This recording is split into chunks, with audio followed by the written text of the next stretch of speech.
On the morning of Saturday, July 6, 2013, Asiana Flight 214, a Boeing 777, struck a seawall at San Francisco International Airport, killing 3 and injuring nearly 50. It was the first crash of a Boeing 777 that resulted in fatalities since its entry to service in 1995. The crew's failure to follow a number of procedures played a role in this accident. This was one of more than a dozen airline or commercial charter plane crashes the National Transportation Safety Board has investigated in the last 10 years involving crew members' failure to follow procedures. The NTSB is so concerned with this ongoing problem that it put strengthening procedural compliance on its most wanted list of safety improvements in 2015. Procedural compliance is following the appropriate procedure at the appropriate time. Procedural compliance makes you a more reliable pilot, especially if you are fatigued, distracted, or stressed. During investigations, we often see pilots not following procedures related to flying stabilized approaches, not maintaining sterile cockpits, not monitoring critical flight parameters such as proper airspeed, and not heeding aircraft limitations. We're also seeing missed or incomplete briefings and checklist omissions, as well as missed or poor callouts.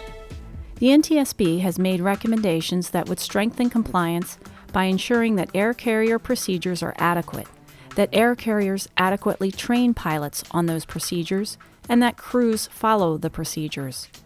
The recommendations seen here have been largely directed at manufacturers, air carriers, and the FAA, because we recognize that everyone, not just crew members, play a part in procedural compliance.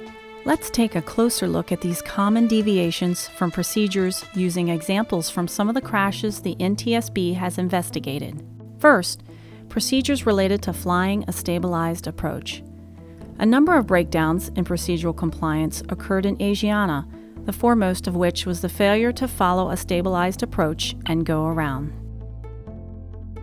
The thrust levers at idle and the descent rate well above 700 foot per minute needed to maintain the desired glide path, the flight crew should have determined that the approach was unstabilized and initiated a go-around, but they didn't. As the approach continued, it became increasingly unstabilized as the airplane continued to descend below the desired glide path. Now, let's look at what happens when crews don't maintain quiet or sterile cockpits at critical times. In the Colgan crash, we found that the captain had engaged in what we call a non-pertinent conversation during a critical phase of flight, which is contrary to procedure and regulation. This distracted them from their flying duties. The crew squandered time and attention they should have used for operational tasks, monitoring, and preventing errors. In Charleston, we found that the captain of a PSA Airlines flight was engaged in a non-pertinent conversation during taxi. This distraction likely contributed to an improper flap setting and a dangerous runway overrun after an aborted takeoff. Fortunately, everyone lived, but it reminds us all of how distracting and dangerous non-pertinent conversation can be when trying to perform critical tasks at critical moments. Now, let's take a look at what happens when you trigger a procedure for a go-around, but don't make the go-around. This safety issue surfaced in the crash of Empire Airlines Flight 8284 in Lubbock, Texas. The crew of an ATR-42 flying an approach in icing conditions experienced a stall warning.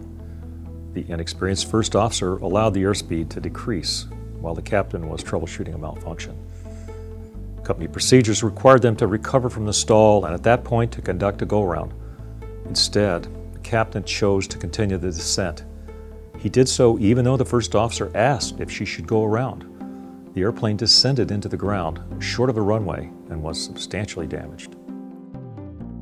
One of the most basic procedural requirements is adhering to aircraft limitations. Maximum takeoff weight is one of those limitations, and yet in 2012, a Convair 440 captain took off at a gross weight almost 7,000 pounds above the maximum allowable weight for its configuration. The airplane had difficulty climbing and crashed during an attempt to return to the airport in Puerto Rico following engine failure. The normal maximum gross weight had to be reduced significantly when the anti-detonation and auto-feather systems were not operative and in use. The NTSB found the pilots of this company were either not aware of this limitation or had just routinely ignored it. Finally, let's look at the critical importance of following checklists and making required callouts. Consider two crashes, the UPS crash in Birmingham, Alabama, and a lesser-known accident involving an East Coast jet crash in Minnesota in 2008. The UPS flight crashed short of the runway for a variety of reasons, including not flying a stabilized approach. But it was also a prime example of the captain and first officer failing to follow checklists and making the proper callouts. Both died in a crash. A number of factors also played into a charter jet crash. The captain failed to conduct a proper approach briefing, used non-standard terminology, failed to execute checklists, and did not effectively communicate and coordinate with his co-pilot during an approach in stormy weather. The co-pilot made an inaccurate call-out after landing and then was caught by surprise when the captain attempted a go-around. The airplane struck the localizer antenna and crashed in a cornfield off the end of the runway. In both crashes, the pilots did not consistently apply standard procedures and did not reinforce one another's actions. So what can we learn from these investigations?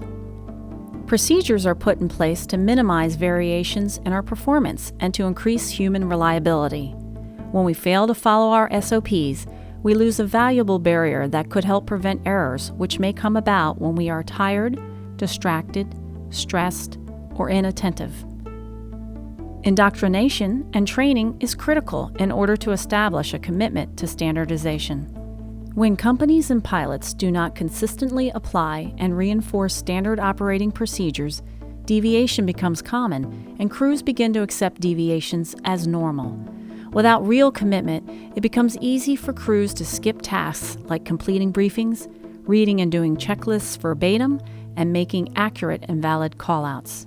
The crew concept depends on crew members interacting as a team. Safe flight requires all crew members, not just the most experienced ones, to listen, watch, monitor, and call out deviations.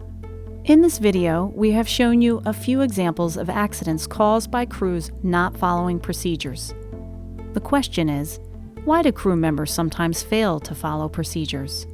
There are several reasons pilots ignore or deviate from procedures. One, they may not understand the reason for the procedure or why it is important. Two, they notice others deviating from procedures and gradually learn to ignore them. And three, they simply choose to deviate. Both crews and companies must understand why procedures are in place, why they are important to follow, and the risks associated with failing to follow them. All crew members should routinely assess their own compliance and speak up if they see someone else is deviating. If crews think a procedure is needed or an existing procedure is inappropriate, they should speak up to their management. But until the company decides to make a change to a procedure, crews should follow that procedure. When crews develop the habit of following checklists, doing briefings, and making callouts every time, they begin to do these things reflexively, even when they're stressed, distracted, or tired. By working together, carriers and crews can produce strong procedural compliance and ensure that the highest safety standards are maintained.